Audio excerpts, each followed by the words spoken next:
ṣẹlẹ̀ happen. Èyí tí mo rí ojú mi nìkan kọ́ ni ó rí, etí mi nìkan kọ́ ni ó gbọ́. Gbogbo ọmọ kóòtù ajíire ilẹ̀ Yorùbá ẹjẹ́ kájọ wá ganu sí ni ò níbi comment section. Ẹjẹ́ aganu sí bó bá dé lè pè mí kó ṣàlàyé fún mi torí mo fẹ́ learn. Former Kano State Governor Ganduje Dise Gandola tí wà tèmi mọ̀ tó ń gbé òun ló sọ ọ́. Ẹ̀yin náà lẹ́dẹ̀ bọ̀tẹ́ ní ọ̀rọ̀ tákú arápá bá ti sọ báyìí ọlátòde ọ̀run ló ti wá ká má yiri ẹ̀ wò. Ẹ̀yin náà lẹ́dẹ̀ sọ wípé bàbá Jagaban Bọ̀gù ibo ni Bọ̀gù wà nọ́ọ̀tì mani. Kí ni nǹkan tí mo rí gan lẹ́ ń béèrè àbí? President Tinubu was born in Kano State. His name was Ashiru Ahmed before he moved to Lagos. Former Kano State Governor Ganduje.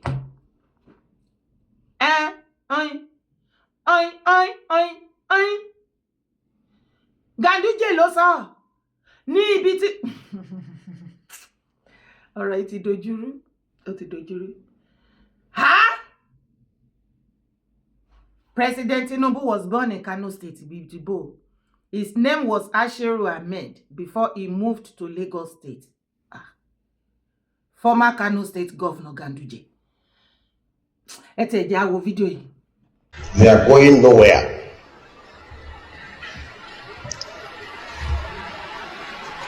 They are part of us and we are part of them. We must live with them. They are going nowhere. What audacity? As in, I don't understand. Who is this guy? You think you are powerful? I mean, what do you think you are? Ahmad Gumi, I'm talking to you directly. You think you are powerful? You just come out to make reckless statement that terrorists are going nowhere. They are part of us. Okay, they are part of us. Then what do you mean we are part of them? Who is we? We must learn how to live with them. God punish you for that statement you just made. You think you are important, right? Because you gather yourself with a bunch of idiots and terrorists all around you. You are talking and making reckless statements. Nigeria government, why are you still looking at this guy? This guy was arrested in Saudi Arabia in 2010 for terrorist-related activity, and he was detained for 6 months. That is Saudi Arabia, a major headquarter, for Islamic State and activity. He was arrested and detained for 6 good months. So you came here now to start talking the way you want to because you think you are in the northern part of Nigeria. Nobody can get to you over there. If you make this statement in Warri, where we are, we will scrape your beard for you. We will scrape and send you back to your abyss. Idiots. You just come and make a reckless statement. We are part of them. Supposed to get you arrested for this statement you made because you need to give us the claim. What claim have you that me, PSU, am part of terrorists? That we Nigerians, we are part of terrorists. You don't demand small. And you think you are powerful, right? Don't worry. Ṣẹ́dẹ̀ mọ̀ wípé bàbá Tinubu náà máa ń pè ní Jagaban Bọ̀gù. Ọ̀pọ̀lọpọ̀ dẹ̀ sọ pé Jagaban Bọ̀gù táwọn máa ń pè bàbá Tinubu wípé village kan ló ń jẹ́ Bọ̀gù ní northern part of Nigeria. Ẹ̀yin tẹ́ bá wà wí ẹ̀ nípa ọ̀rọ̀ yìí ẹ jẹ́ mi ní òó níbi comment section. Ẹ̀yin tẹ́ dẹ̀ mọ̀ jù mí lọ ẹ jọ̀ọ́ nítorí Ọlọ́run ẹ ṣàánú gbogbo wa. Nǹkan tí comment yẹn wà fún nìyẹn kí gbogbo wa ká jọ learn látọwọ́ ara wa kó má jẹ́ ọ̀rọ̀ tèmi nìkan. Inú mi dẹ̀ dùn wípé gbogbo wa la jọ ń learn. Ẹjọ́ Ganduje ní bàbá Tinubu was born in Kano kí wọ́n tó gbé wọn wá sí Lagos State pé Ashiru Ahmed òun ni bàbá Tinubu ń jẹ́ mi hàn. Nínú gbogbo rògbòdìyàn jẹ́ ayé fi ní làkàlàkà tí wọ́n sọ wípé ṣe ni bàbá Tinubu change orúkọ. Ipò orúkọ wọn gangan kọ́ ló jẹ́ Bọ́lá Ahmed èwo Bọ́lá tún já sí. Ẹ wá. Àbí wọ́n fi ṣe campaign election lásán ni kó lè dùn létí wọn ní north.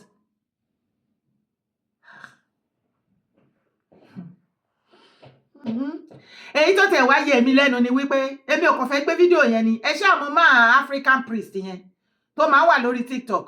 Wọ́n ti gbé 2 million naira sílẹ̀ ìwọ tó bá ti gbọ́. Wọ́n ní àwọn ń wá èèyàn tó bá lè gbé family relative bàbá Tinubu tó jẹ́ pé family wọn mọ family ẹbí kan náà ti jọ wá. Tádẹ̀ sọ̀rọ̀ síta àwọn náà rẹ́dí kó gbé jáde.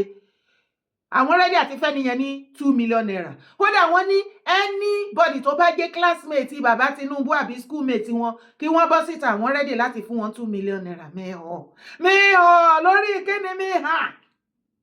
Ká tó ṣẹ̀tún wá máa gbọ́ Kano Ashiru bíi ti bó ìwò ni Ashiru ṣe bí Ṣògolérè àbí ṣe Ṣògolérè ní Dára àbí Ṣògodélé àbí kí lórúkọ tá a kọ́kọ́ gbọ́ ní 2023 ó tún ti kúrò ní Ṣògolérè báyìí ó ti di Ashiru. Ashiru ẹ wo ẹ jẹ́ àpàdé bíi comment section ẹ̀yin náà ẹ máa gbọ́ brọ́dà wa abẹ́yìn ò gbọ́ ẹjọ́ nǹkan kan ṣì ń ṣẹlẹ̀ tí mo fẹ́ kí gbogbo àwọn ọmọ kóòtù àjíire ẹ jẹ́ agbọ́mọ́ tinú wa o lórí ọ̀rọ̀ Gumi ó ti wá hàn gbangba báyìí wípé Nigeria government ń bẹ̀rù Gumi. There is more to Gumi, Sheikh Ahmad Gumi nínú Nigeria. Ṣé they show wípé kì í ṣe Gumi ni prime minister Nigeria? Abẹ́yìn orí bí àti gbogbo àwọn army general ní sójà ní police ní everybody anywhere tó bá ti rí wọ́n máa ń bá òní tó bá nírọ́ ni mo pa ó yá come out kó wá sọ̀rọ̀ bí Gumi ṣe máa ń defend àwọn terrorists kó defend àwọn criminal nílẹ̀ Yorùbá bóyá o máa mọ́jọ́ yẹn bóyá o máa sunlé ẹ̀ lọ́jọ́ yẹn. Ẹ jẹ́ kó mọ yíbọn bọ́ síta kó wá sọ àfọ̀fin nǹkan tí Sheikh Ahmad Gumi tó ń sọ nípa àwọn terrorists bó ṣe protect wọn. And this man is even forcing Nigerians to accept them. He is telling us that you see these terrorists, they are going nowhere. They are part of us. We must accept them. That means to say ká fọwọ́ wa lẹ́rán ọjọ́ tí ikú bá kan oníkálukú.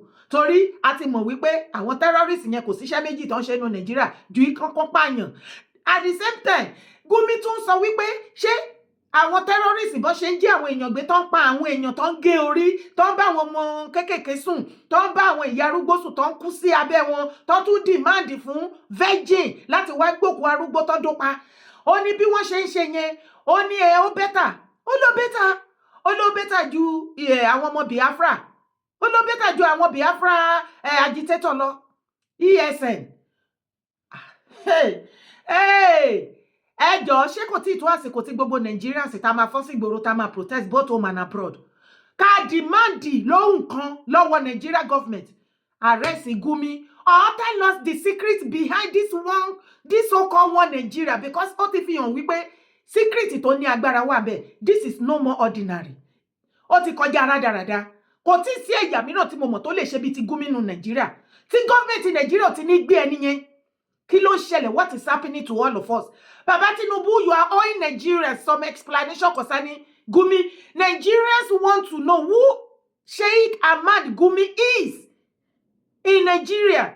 Show the prime minister and what is going on. Why are you afraid of him, President Bola Ahmed Tinubu? Why are the Nigerian General Army afraid to arrest Gumi? Why are they loyal to him? Why do they pay him respect and loyalty? What is going on? Ibẹ̀ ni kọ́kọ́ là ń lọ. Ibẹ̀ ni kọ́kọ́ là ń lọ. Tún tẹ̀lé mi kó wá wo fídíò yìí. Ọlọ́run wà kò sí kankan àtọ́ Ọlọ́run tó wà pẹ̀lú ẹ tó dẹ̀ dúró tiẹ̀ kò dẹ̀ sẹ́ tó máa fiẹ́lẹ̀ Ọlọ́run ní fiẹ́lẹ̀ àwọn náà ní fiẹ́lẹ̀ iṣẹ́ Ọlọ́run. Wọ́n tó máa jẹ́ ọ̀sẹ̀ ṣẹlẹ̀ lọ́yọ̀ọ́ máa lọ ọbẹ̀ mo ti rẹ́dì láti bí ìjẹta àwọn ọmọ ti dúró wọn jẹun fún wọn pọ̀ gidi àwọn tó wà ní yé 500 tó ń jẹ́ àwọn abẹ́ lọ agbára tó wà bá ní àníṣù káwọn fi work on it wọ́n bẹ̀ jẹ́ pé akẹ́kẹ̀ẹ́ mọ́ ìkiri inú gbó yẹn wọ́n tó sọ fún mi nìyẹn mo ní kí wọ́n yá fọ́ sínú gbó yẹn káwọn àrùn wọ́n ní nóòlù pé èèyàn wà òkè méje káwọn ọmọ investigate tí àwọn pípọ̀ yẹn sápamọ́ sí bẹ́ẹ̀ni kápẹ́ bá àwọn la fẹ́ support ká ní sùúrù kájọ sí ni àwọn èso ọ̀lẹ́ o wàláì mi fọlọ́ múra lẹ́yìn ilé ìdè ìjọba ti kọ́ńtà àwọn tẹ́lẹ̀ olè ṣẹlẹ̀ mọ́ wàláì tó bá ti pè mí ní instruction tó bá ti pè mí ní ọ̀dà tó fẹ́ tèmi wọ́n sì mí lẹ̀ pẹ̀lú àwọn tèmi káwọn àmọ́ ògbó yẹn ká mọ́nítọ̀ fẹ́ ìwé olè ṣẹlẹ̀ mọ́ tọ́ra máa mọ́nítọ̀ gbogbo ní oko àtẹ́nubí ẹ̀ Ọlọ́run bá ń gbọ́ èsì pé mi fẹnu sí o mi fẹ́ lọ fúnra mi ní ìdẹ̀bẹ̀rẹ̀ owó kankan gọ́ọ̀mẹ̀ntì ò lè sọ pé mo béèrè owó láwọn mo ti múra pẹ̀lú abẹ́yẹ ọmọ abẹ́rẹ́ owó kankan kálukú fara ẹ̀ lẹ́yìn àbí mo fi lówó mọ́tò wá mi ṣé mo fi lówó ọ̀kadà dé mi kálukú lẹ́wọ́ ara ẹ̀ wá bí wá bá mi pé bàbá ẹja lọ bẹ̀ wọ́n dẹ̀ rí pé mò ń pè mo dẹ̀ ń pè gba àwọn bàbá wa àwọn dẹ̀ ń pè gọ́ọ̀mẹ̀ntì wọ́n ní ká ní sùúrù pé àwọn Fúlàní yẹn yin àwọn kankan àwọn fẹ́ kọjá pé àmọ́ lọ wọ́n mọ̀ fi kíní bọ́ǹbù yẹn sáwọn yẹn lẹ́sìn káfara balẹ̀ káwọn investigate in fact ọ̀gá àwọn DSS yẹn ti try àwọn tó try ọ̀gá àwọn DSS yẹn try gan ó ń pè wá ó ń monitor wa ó sọ pé káwọn sábà àjọ sí ó dẹ̀ mọ́nítọ̀ bẹ́ẹ̀ láwọn ìṣẹ̀lẹ̀ tó dá. látàárọ̀ ni màá ti ń pè. tó wà láìpẹ́ láìpẹ́ á mọ̀ bí táwọn ọmọ ẹ̀ wà ọlọ́run bọ́ dẹ̀ bá a dáàbò bò wọn yóò dúró làwọn èmi ò tẹ̀mí náà ń kéré àti tẹ̀mí ẹ̀ tètè fún alágbára lórí security yẹn kíákíá àwọn ọmọ ti stand by sọmọdé mọ̀ pé láìpẹ́ láì jìnnà agbára bàbá Tinubu ká bàbá kan ń wo pé ọmọ sọ lẹ́nu ni ìṣètò ẹgbẹ́ wa tẹ̀ ń sí nílé Haúsá lọ́dọ̀ yìí bẹ̀rẹ̀ kẹ́ fi mọ́ ẹ mọ̀ jùlọ lọ́dọ̀ tí wàá ń bí àwọn ìsara yìí àìsara wọn iṣẹ́ wa ni iṣẹ́ ni Yorùbá mọ̀ ń ṣe àwọn èsì mọ́là ti ń tọrọ bára ọ̀tọ̀ọ̀tọ̀ lọ́rọ̀ adẹ́kọ́là yóò bẹ́ẹ̀ ti náà pè yẹn ara àwọn ọmọ àlẹ́ Yorùbá kẹ́rẹ́ tó ń tẹ̀lé àwọn Fúlàní bọ́jọ́ sẹ́ bí yẹn ò ní oṣù ṣùgbọ́n àjọ mú wọn pọ̀ ní. tó mo fi àsìkò yìí mo fi bẹ lọ́hùn fún gba àwọn tí ìdílé wọn fẹ́nu tó ṣẹlẹ̀ yẹn ọlọ́run bọ́ dó làwọn ọmọ yẹn yóò dà fún mi fẹ́ra mi lẹ̀ láti lọ sí ìbéèrè owó ṣùgbọ́n kọ́wọ́ náà ibo tún ti bẹ̀rẹ̀ ó tún ti ń dápá wú àtàwọn tí ń tẹ̀lé wọ́n tún ti bẹ̀rẹ̀ níyàwó kọ́ra àwọn Yorùbá sọ bẹ́ẹ̀ láti pèsè wọ́n sọ bẹ́ẹ̀ láti pèsè láti dúró kájí káwọn tó bàbá mi Olúgbọ́n ní àwọn ń tò ní ìfarabalẹ̀ ọ̀rọ̀ mi bẹ̀ sún bàbá ńgbà pípé pọ̀ tí mo pe bàbá Olúgbọ́n torí mi bàbá yẹn mo sá ń pe bàbá lẹ́la bàbá yẹn jẹ́ mọ́ fún bẹ́ẹ̀ sẹ́ níṣẹ́ ìṣẹ́jú mo pe bàbá Olúgbọ́n tí bàbá lè tẹ́sí báyìí wọ́n dẹ̀ ń ṣiṣẹ́ kọ́ra wọn ṣe mítìn lánàá pẹ̀lú gọ́vnà wọ́n ṣe mítìn tó pẹ́pẹ́ òun náà tó parí mítìn pẹ̀lú gọ́vnà lánàá wọ́n á ní gọ́vnà sọ pé àwọn ọ̀fẹ́ kákẹ́ndé ní wọnú gbóyè kákàmọ́ orúgbó kiri tó jẹ́ pé ànímọ̀ ibi tó wà káàtùmọ̀ sàwọn yẹn léṣe ṣùgbọ́n ká jẹ́ kí wọ́n dìtẹ́tì ibi tí wọ́n dúró sí bẹ́ẹ̀ ni wọ́n káwọ́ bá ṣe fẹ́ rìnrìn yẹn tó tá a bá dẹ̀ ti ṣe ẹ́ tán ọmọ pé gómìnà náà sọ. ayé ẹ jẹ́ ká máa ṣe dáadáa ẹ jẹ́ ká máa ṣe kí ni ká máa ṣe dáadáa àwọn kan má dìde wọ́n gbéra wọn dìde wọ́n pera wọn ní Human Rights Writers Association of Nigeria HURIWA HURIWA reject moves by Sunday Igboho to seek official approval for the operation of the Irueku Security Network. Wọ́n ní Human Rights Writers Association of Nigeria, HURIWA, the group described Igboho's move as unlawful, unnecessary, and capable of legitimizing a parallel security structure, which is warned could further threaten Nigeria's unity and stability. Lọ́rọ̀ kan ṣá, àwọn tí wọ́n pera wọn àwọn Fúlàní náà ni o, àwọn Human Rights Writers Association of Nigeria. Wọ́n ní kí Nigeria government kí wọ́n má bọ̀wọ́ lu private security group ṣi Sunday Adéyẹmọ Ìgbòho tá ń pè ní Iruekun Tiger Tail pé wọn gbọ́dọ̀ rẹ́gísítà ẹ̀ fún wọn torí tó bá rẹ́gísítà àwọn ò fẹ́ kí Ìgbòho kó dá sí ọ̀rọ̀ insecurity tó ṣẹlẹ̀ ní ilẹ̀ kóòtù àjíire ilẹ̀ Yorùbá. Wọ́n nítorí pé tí Ìgbòho bá dá sí wọ́n ní ó lè bẹ̀rẹ̀ sí ní threaten Nigeria's unity and stability. Ṣé rí pé nǹkan ti ṣe wá nǹkan tó ṣe wá ó ti kọjá ẹyọ kan. Ìgbòho yìí náà fẹ́ gbọ́. Ìgbòho ti wá dẹ̀rù jẹ̀jẹ̀ sí gbogbo ilẹ̀kílẹ̀. Haúsá ń gbọ́ ó sá lọ, Fúlàní gbọ́ ó ya wọgbó. Àwọn tí Yorùbá gan fẹ́ láwọn fẹ́ pa. Ẹjọ́ kí ni Ìgbòho gan rà lọ́wọ́ gbogbo. Ló yá ń ti ọmọkùnrin yìí ni o. Ẹni orí ṣàdá ni. Kí lẹ gbọ́? Lára àwọn ẹni tí orí ṣàdá, iṣẹ́ tí orí ran ló ń ṣe. Ẹ gbà wá lọ́wọ́ ọmọ Fúlàní kí ló dé Human Rights Writers bíi ti bó o. Ẹni kí Ìgbòho Irueku ìjọba ò gbọ́dọ̀ bá sáìn ẹ̀. Wọn ò gbọ́dọ̀ accept ẹ̀ kó rẹ́gísítà ẹ̀ torí wípé tí Ìgbòho bá dá sí ọ̀rọ̀ insecurity inú Nàìjíríà especially ní South West ilẹ̀ Yorùbá. Ẹni ó máa threaten unity àti stability Nàìjíríà ẹ gbà mí. Northern terrorists Boko Haram má bá mi dárúkọ wọn Boko Haram ISIS Lakurawas like that bandits gbogbo wọn wọ́n pa kúkúrú wọ́n pa gúgùn wọ́n wá sí Ọ̀yọ́ state lẹ́nu ọjọ́ mẹ́ta wọ́n wá kó àwọn ọmọ lọ ní school mẹ́ta àwọn ọmọ kéékèèké tí wọ́n kó lọ wọ́n yọ rọ́bà sí wọn lára tẹ́ bá rí gbogbo ara wọn kìkìdá egbò ni mi mọ̀ bóyá ọ̀pọ̀lọpọ̀ yín ti rí kìkìdá egbò lára àwọn ọmọ yẹn. Mr. Oyedokun wọ́n fi ọ̀bẹ wọ́n fi sí orí ẹ̀ àfi láì bí ìgbà tí wọ́n bá bí ajá sógun ọrùn bàbá Oyedokun ó wá mí wọ́n wá gbé orí ẹ̀ sẹ́gbẹ̀ẹ́ wọ́n tún gé ìka ẹ̀ wọ́n gé ọwọ́ ẹ̀ wọ́n kò tì í. Ìyẹn ò tírẹ́tì Gumi bọ́ síta ó ní we must live with them by force òun ló gbọ́tàn yẹn ó ní we must accept them by fire by thunder.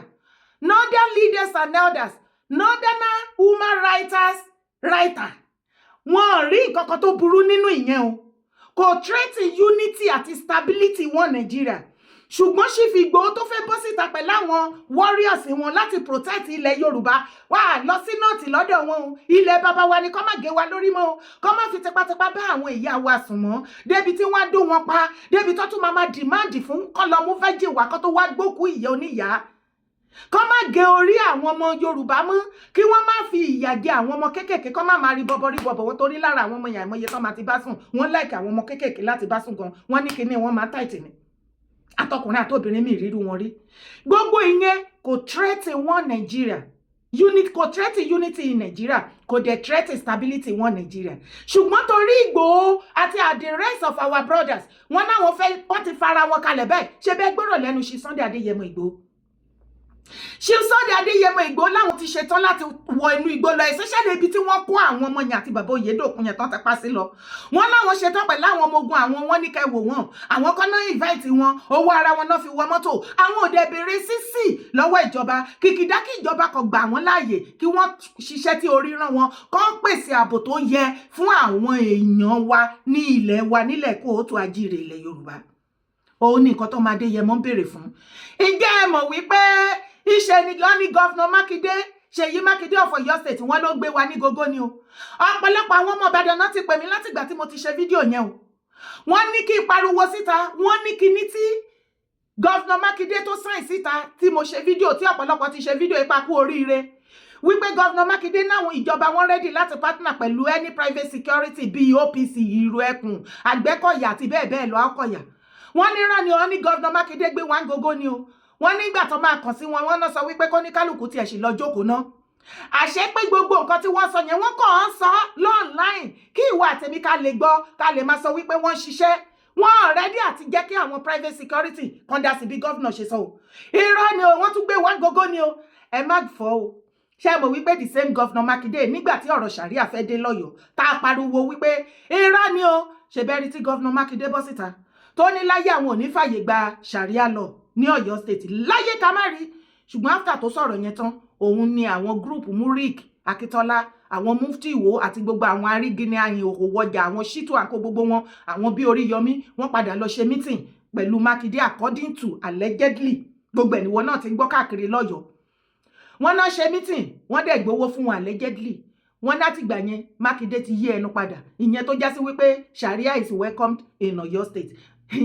Sharia rè ikú rè fún yín, àjà ló bẹ̀bẹ̀ tó já sí wípé Sharia lọ kò tiẹ̀ síbi tó gbà protect yín, lẹ́dẹ̀ẹ́ sunkún Sharia lọ, kò sí èrè kankan tẹ́ fẹ́ jẹ́ bẹ́ẹ̀, lẹ́dẹ̀ẹ́ sunkún Sharia lọ, kò sí àǹfààní kankan tí ẹ máa rí mú bẹ́ẹ̀. Àṣẹ bí àwọn Fúlàní bá dé, wọn ò ní padà bẹ̀rẹ̀ sí tó ní kálukú sìn, ẹni tọ́wọ́ wọn bá bà wọ́n kàn kó lọ ni. Ṣé bá ruwo tí mo ti ń pa fún yín láti yọdún yìí láti 2018 òun lélẹ́yìí fún ẹ̀yin èèyàn wa tẹ́ ẹ níṣe ni mò ń bu yín tẹ́ ẹ bá nírọ́ ni. Ìgbà táwọn ará Abídé tí wọ́n lọ sí primary school mẹ́ta tí wọ́n lọ kó àwọn ọmọ àti teacher, gbogbo àwọn ọmọ Ọ̀yọ́ pátápátá tí wọ́n bọ́ síta tí wọ́n witness one thing or the other tí wọ́n ṣàlàyé, ibo ló ti rí nínú fídíò ẹnìkan tó sọ wípé ìgbà tára àwọn terrorists dé o, ṣe ni wọ́n béèrè lọ́wọ́ wọn one after the other pé ẹ̀sìn wọn ló ń ṣe mùsùlùmí ni ẹ́, ṣé o lè ké Quran, ṣé o lè kírun, ṣé o lè ka kéwú, ṣé o lè sọ Arabic. Wọn mi ríbi tí mo ti gbọ́ àbó níbi tó ti gbọ́ ni tó já sí wípé wọn béèrè ò bá tiẹ̀ jẹ́ mùsùlùmí kó gbọ́ Quran, kó ka Quran back to back, kó mọ Bíbélì back to back. Kan tiẹ̀ fẹ́ gbọ́ yẹn náà. Àbí kẹ́kọ̀ọ́ ti ẹ̀gbọ́ èdè Arabic back to back kó máa fi pòwe. Wọ́n máa béèrè kó máa kàn wọ́n, ẹni tó bá rí mú báyìí háì wọ́n lọ tí wọ́n nìyẹn. Ṣé bó la ṣe sọ fún yín wípé ọ̀rọ̀ yìí ò ní kankan ṣe pẹ̀lẹ́sìn mùsùlùmí? Ṣé bó ni àwọn Murik Akitola múra kankan, àwọn Mufti àti gbogbo wọn tí wọ́n fẹ́ jẹ́ kẹ́ gbọ́, àwọn Chief Imam Ògbómọ̀ṣọ́ gbogbo wọn tó ń ṣe pé pípa náà láti pa àfi tá a bá forí sábẹ́ Sultan of Sokoto tí ẹ̀yin brothers wa di darandaran, tí ẹ̀yin sisters wa tẹ́ ẹ di àtàwọn ọmọ tẹ́ ẹ gbégbá àlìmájìrì àṣírí ààbò bá ń bí àlà. Wọ́n ní nǹkan tó fẹ́ káyé yín dì nìyẹn nítorí pé ẹ̀ṣẹ̀ gbà láti ṣẹ̀sìn. Ṣe rí ibi tí gbogbo wa jọ bára wa.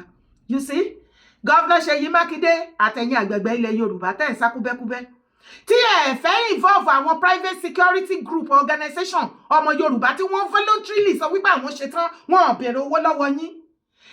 Ẹ wá ń ṣe bẹ́ẹ̀ ni wípé ẹ̀ ń ṣiṣẹ́ ẹ̀ ṣe nǹkan kan.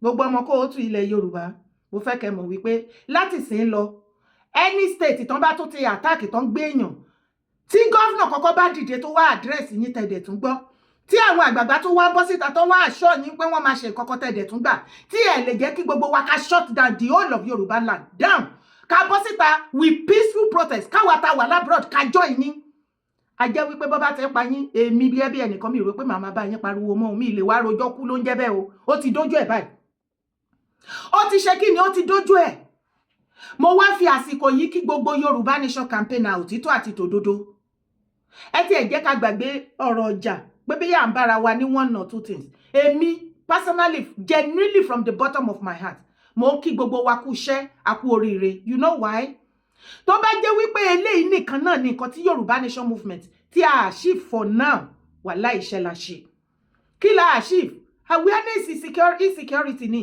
ṣó ti gbàgbé ni wípé àwa lala gbogbo ọmọ kóòtù àjíire ilẹ̀ Yorùbá làwọn lójú bó tó man abroad ìjọ ti gbàgbé wípé ọmọ Yorùbá wọ́n ti kú ẹnu àti ogun àti àṣàsí àti àwọn politician wọ́n ti kó gbogbo wa láyà jẹ bó tó man abroad kò sẹ́nibọ̀dì tó lè sọ̀rọ̀ àwa Yorùbá Nation lálá gbogbo yín lóhùn tẹ́ ẹ bá rí every one of them tó ń ṣe lálálá tó ń lanu tó ń toríṣiríṣi lọ́ọ̀láì it is we Yorùbá Nation àwa láfọ̀rọ̀ sí yín lẹ́nu èèyàn mélòó náà bí re káwa Yorùbá Nation tó dìde ká tó bẹ̀rẹ̀ sí ní sọ̀rọ̀ lọ́dún náà lọ́hùn ọmọ Yorùbá mélòó náà bí re kó wá àtàkì kó sọ òtítọ́ ọ̀rọ̀ nípa ọ̀rọ̀ tó ń ṣẹlẹ̀ yìí wọn ti bí ìgbà tí mò ń bá wọn sọ́gan mo mọ bẹ́ẹ̀ ṣe tírẹ́tì mi mo mọ nǹkan tójú mi rí ṣe Sunday Adéyẹmọ tí Yorùbá bá kọ̀ tí wọ́n bá mọ yìnyín ọ̀run ti gbóríyìn fọ́lẹ́yìn àti ti tèmi àtọ̀pọ̀lọpọ̀ wa ta dúró lórí òtítọ́ torí nǹkan tójú wájọ rí òun ló lọ yẹn ọlá inú kan àti òtítọ́ ta gbé dání òun ni ò jẹ́ kíkú ti pa ẹ̀yìn àtèmi ṣebí gbogbo nǹkan tó ń ṣẹlẹ̀ yìí òun ni Chief Sunday Igboho tó mọ̀ tí wọ́n ti wà wí ẹ̀ pé ó máa padà ṣẹlẹ̀ sí wa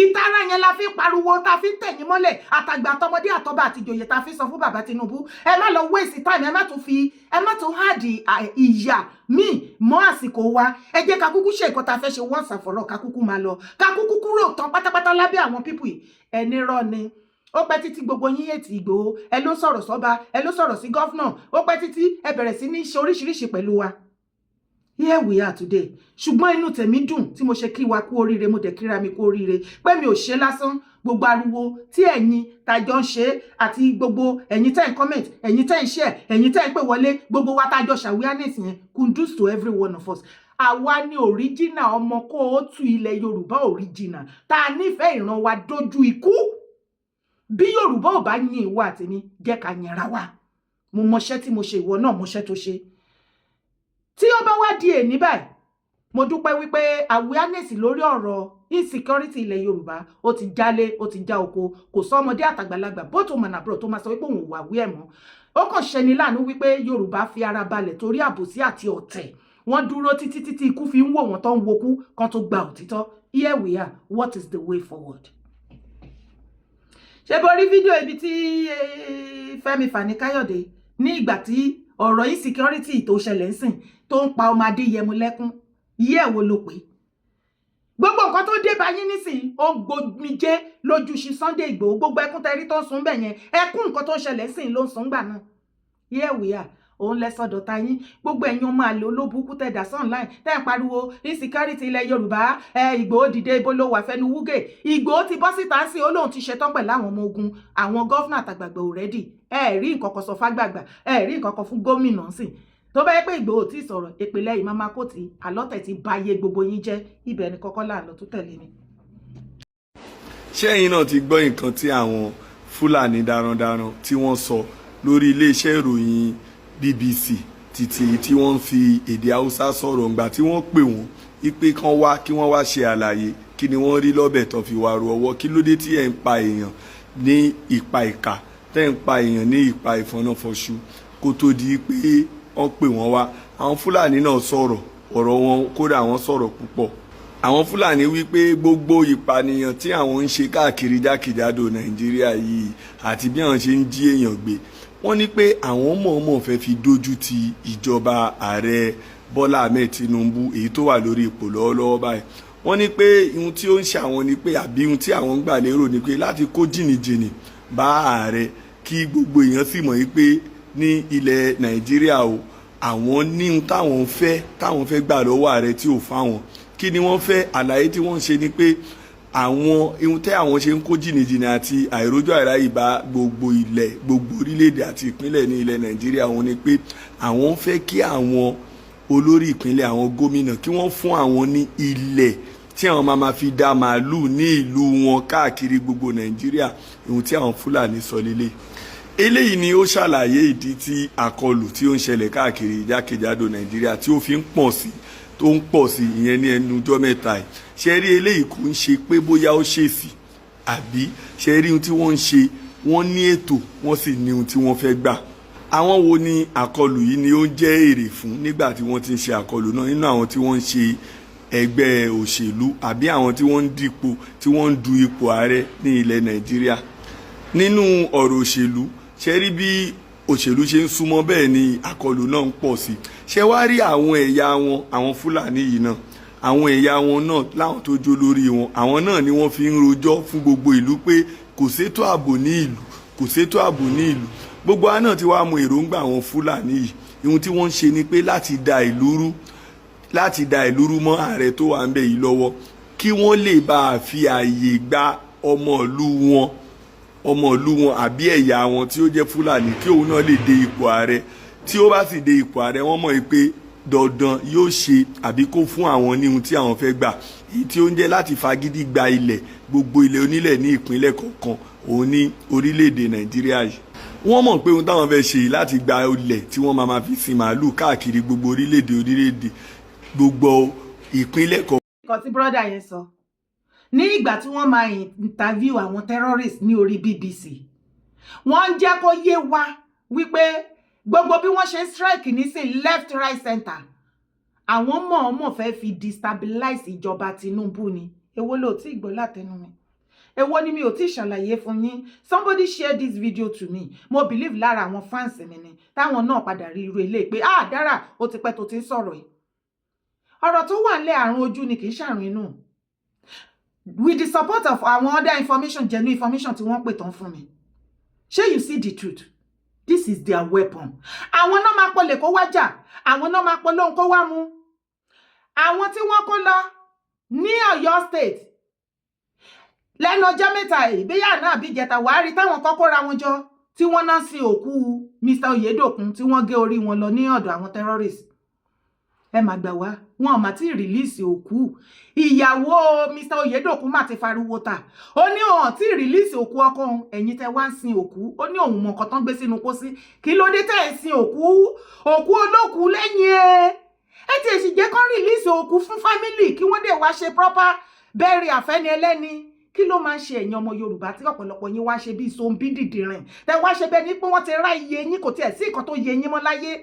Ẹ̀yin olórí burúkú máa ń ṣàǹfààní wo gan ló bẹ̀rẹ̀ sí ní gbé fídíò tí ò lórí tí ò nídìí síta tẹ́ ì ṣe congratulation pọ́n ti release àwọn tí wọ́n kó ní Ọ̀yọ́ state ní school torí títí dì sí wọn tí kò wọn ìjọ ti gbọ́ latest wọ́n gbé wọn condition wá gbọ́ Ọ̀yọ́ school kidnap terrorist open talk give condition terrorist tí wọ́n ń gbé ẹ̀yìn Ọ̀yọ́ state ní condition kẹ́ tó wá kó àwọn ọmọ àti òkú Mr. Oyedokun ẹ̀yin dẹ̀ ti ń jubilate pọ́n ti release wà ní nǹkan ti ṣe yín. Suspected terrorists who abducted school children and teachers from the 3 schools in Esiele, Yamota, and Alausa towns in Orire local government area of Oyo State have opened communication channels with the state government. 2 highly credible sources told our correspondent that the hoodlum refused to speak directly with the families of the victim. They said they only want to talk to the governor and nobody else. That was the condition they gave for negotiation. So nobody knows the details and what they are demanding, a source said. Wọ́n gbé Ọ̀yọ́ state gbogbo ẹ̀yin Ọ̀yọ́ wọ́n gbé yín Ọ̀yọ́ state wọ́n gbé yín ní condition. Wọ́n láwọn o káwọn tó negotiate pẹ̀lú anything kan tó sọ nǹkan táwọn fẹ́ gbà bí anything tó fẹ́ ṣẹlẹ̀. Wọ́n ní Governor Ṣèyí Mákindé gangan ni ọlọ́rọ̀ àwọn. Wọ́n ní Governor Ṣèyí Mákindé làwọn kọ́kọ́ fẹ́ bá sọ̀rọ̀ káwọn tó sọ wípé nǹkan tó fẹ́ rí nǹkan tó fẹ́ rí. Ẹ jọ̀ọ́ kí ló ṣẹlẹ̀? Ṣé Governor Ṣèyí Mákindé àti àwọn bandits terrorists ṣiṣẹ́ papọ̀ ní kí ló ń go on ẹgbàá mi? Gumi àsọ náà ṣé àsọ wọ́n ní Gumi àti Ọ̀yọ́ state governor àti gbogbo àwọn Oríyọmí àkó gbogbo wọn náà jọ ṣe meeting terrorist báyìí àtijọ́ tó ti ń jíyàn gbé àwọn òríbi tó ti àbọ̀ ti gbọ́ rí nílẹ̀ Yorùbá láti ọdún tó ti ń jíyàn gbé wípé táwọn bá fẹ́ negotiate governor làwọn fẹ́ rí first time. Kí ni connection àárín wọn? What is going on? Àní òkùnkùn inú òkùnkùn ní àwà àmọ́ inú òkùnkùn láwà sẹ́ẹ̀. Ọlọ́run ṣàánú àwọn èèyàn mi, bá mi dáàbò bò wọ́n. Nàìjíríà wá dìlú àìwọ̀, ìlú tó jẹ́ pé tó bá fẹ́ lọ sílé báyìí inú ẹ̀ á máa dùn, á kú bí èèmọ̀ tí bá ò ní lè sùn, á máa ṣe ẹbẹ nígbà ọ̀la ló ń lọ ló máa kúrú ló máa ga nínú ẹ̀ á máa dùn. Ó wá di ohun táwọn èèyàn fẹ́ lọ lé, wàá máa gbọ́ tó bá fẹ́ lọ lé kí ló fẹ́ lọ ṣe lé. Ẹ̀rù wá ń ba everybody, àìmọye tó lọ tí ò padà. Ọlọ́run má jà á là lọ ẹja tó lọ nínú ibú tí ò padà o. Àti wá kúrò ní state kan lẹ̀ Yorùbá lọ sí state mi ó ti dógún, àti rìn freely láàrin ìlú ti dógún. Ẹ̀yin Christian mò ń bẹ̀ yín, ẹ̀yin oníṣòòru ìṣọ́ ọ̀rọ̀lẹ́ ìṣọ́ ọ̀sán, àánú yín ò ṣe mí, ẹni orí yìí ó dilé. Mọ̀mọ́ kan sísá wa kan wòlíì, òun ni wọ́n sọ wípé ó wọnú ẹ̀mí ọlọ́jọ́ méje tí terrorist wọbẹ̀. Kò bọ̀wọ̀ fẹ́mi mímọ́ o, ó rí bọ̀bọ̀ mọ̀mọ́ pẹ̀lú màláìkà lára, ẹ̀mí mímọ́ wà lára mọ̀mọ́. Sista dẹ̀ ni wọ́n rí bọ̀bọ̀ pẹ̀lú ẹ̀mí mímọ́ lára. Ẹjọ́ tí mọ̀mọ́ bá wá sọ̀kalẹ̀ ọjọ́ méje tóyún wá dé, kí ni ká ti pè é? Rádaràda pálapàla ìlú apàlà. Orúkọ tèmi ò yípadà, Ìyèdára Kowé ni mò ń jẹ́. Má gbàgbé láti bá mi share, má gbàgbé láti drop comment, support my brand, bá mi subscribe sórí YouTube channel, bá mi share fún gbogbo àwọn èèyàn, friends and loved ones ní kàn bá mi subscribe, support my brand. Thank you for doing so. Bye for now.